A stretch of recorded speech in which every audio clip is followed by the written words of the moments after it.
Olá, turma do sétimo ano. Bem-vindos a mais uma aula de literatura. Na aula de hoje a gente vai falar sobre recursos expressivos do texto. Eu não sei se vocês se recordam, mas esse foi um dos últimos conteúdos que nós vimos em sala de aula.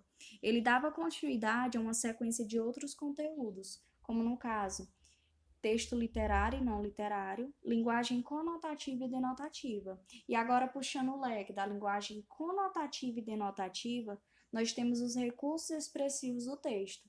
Mas o que é o recurso expressivo do texto? Ele nada mais é do que os acessórios do texto. Ele ajuda no processo de construção da linguagem conotativa que está presente dentro dos textos literários, certo? Mas, professor, o que é a linguagem conotativa que eu não me recordo? É aquela linguagem onde as palavras adquirem mais de um significado e fogem bastante de seu significado de dicionário, certo?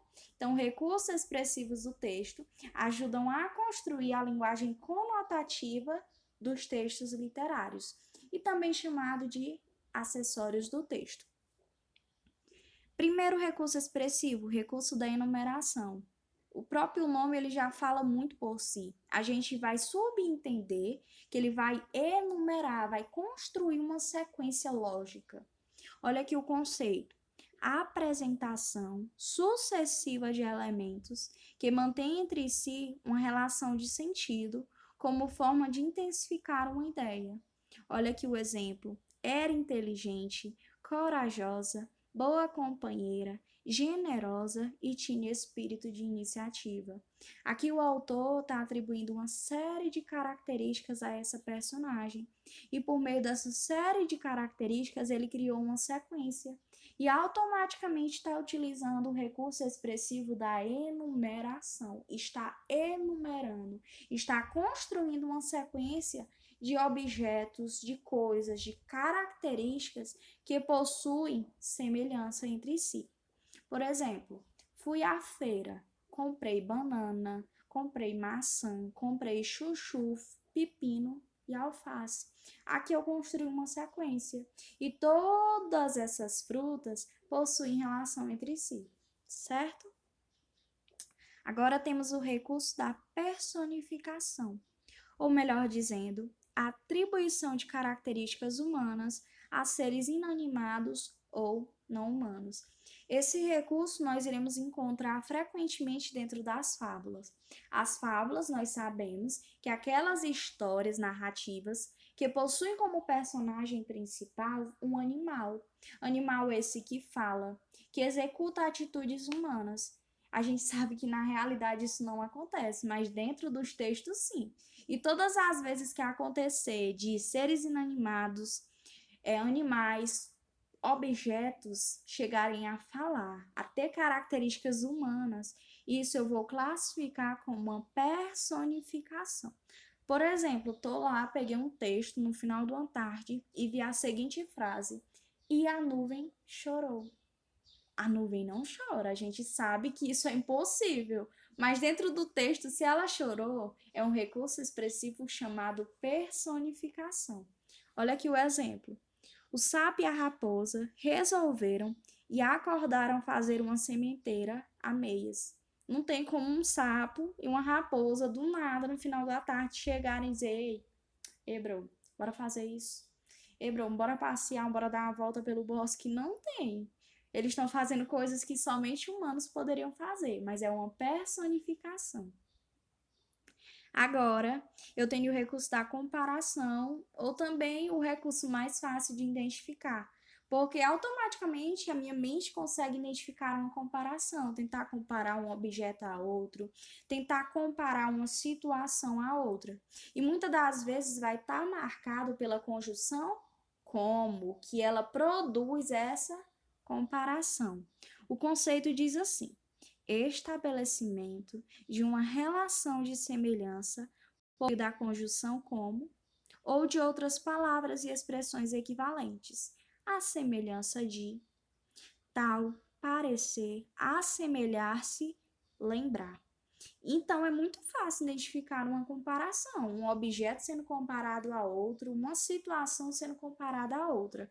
Olha aqui o exemplo. O pai, danado, só argumentava a bicadas, a picá-lo como se pica um boi. Então ele está lá brigando com o seu filho, está enfurecido. Então está tentando fazer uma comparação dentro dessa frase, tá bom? Quando eu digo assim, aquela pessoa tem olhos como de águia, que vocês sabem que a águia ela tem uma visão assim extraordinária. Então, se eu estou comparando a pessoa à águia, eu quero dizer que ela tem uma boa visão, que ela é astuta. Continuando, nós temos aqui o recurso da metáfora. Repetição de uma palavra ou grupo de palavras no início de frases ou de versos sucessivos. Uma vez me falaram assim, professora, eu sei o que é o recurso da anáfora. É quando a gente está com preguiça e vai fazer as perguntas, a gente só coloca assim. Por que isso? Por que aquilo no início de cada pergunta? Então, o aluno entendeu que aquilo é uma anáfora, porque ele está repetindo o mesmo termo no início de frases. O termo, no caso, por quê? Às vezes vocês estão lendo os poemas e olha assim, menina, esse autor tá ficando doido, é? Faz a hora que ele tá repetindo aqui a palavra flor, flor isso, flor aquilo. Isso aí eu faço. Mas isso ali, aquela repetição, não foi totalmente desproposital, não, possui um sentido. E também eu posso chamar de anáfora. Repetição do mesmo termo no início de frases, de termo ou de grupo de palavras. No caso aqui, é ter cá dentro um astro que flameja, é ter garras e asas de condor. Percebe-se aqui que no início de cada verbo, de verso, na verdade, ele está repetindo o grupo de palavras é ter. É ter isso, é ter aquilo. Então, automaticamente, leu lá uma frase, leu um texto e encontrou muita repetição de um único termo ou de um grupo de palavras no início de frases, pode ter certeza que aquilo é anáfora. E agora temos a perífrase. Utilização de várias palavras para exprimir o que se poderia dizer com menos. Às vezes eu peço, ei, faz uma redação aí de 30 linhas. Aí chega lá na linha 20, o aluno já não tem mais nenhuma ideia, já está mais cansado, mais quebrado que arroz de terceiro. Ele decide, eu vou só enrolar. O que ele poderia dizer que o dia estava escuro e chuvoso, ele diz assim, ó, olha o exemplo. Mesmo que o dia esteja forrado de cinzas e chumbo, e água desprendida dos olhos lacrimejantes do céu, enrolou mais que tudo, e poderia ter só dito que o dia estava escuro e chuvoso. Então, perífrase é quando vocês veem uma frase muito extensa e pensa, meu Deus, por que ele não só disse uma única coisa, não simplificou, certo? E por fim, porém não menos importante, temos o recurso da metáfora. Ela se parece muito com o recurso da comparação. Só que na comparação, eu vejo semelhança entre dois objetos, entre duas realidades, e estou lá construindo essa semelhança. Aqui na metáfora, não, eu estou obrigando a ter essa semelhança. É uma comparação forçada. Vocês lêem o poema assim, muito bonitinho, vai lá no Facebook e postar, dizer que ama o crush. Aí coloca, o amor é fogo que arde sem se ver. Aí o outro aluno vai lá e lê. Mas como é que o amor é fogo que arde sem se ver? Se o amor e fogo não tem nada a ver um com o outro. Então, metáfora é uma comparação forçada. Olha aqui o exemplo. Eles não sabem que o sonho é tela, é cor, é pincel. Assim, se a gente for pelo lado da lógica, sonho, tela, cor e pincel não possuem nenhuma relação de semelhança. Mas, por meio do processo de construção de uma metáfora, eu fiz com que eles possuíssem semelhança, certo? Então, metáfora é uma comparação forçada. Eu tento estabelecer ali uma semelhança entre duas realidades, entre dois objetos, ok? Então, essa aula vai servir bastante para a atividade que eu vou postar no sistema, tá bom? Então, bom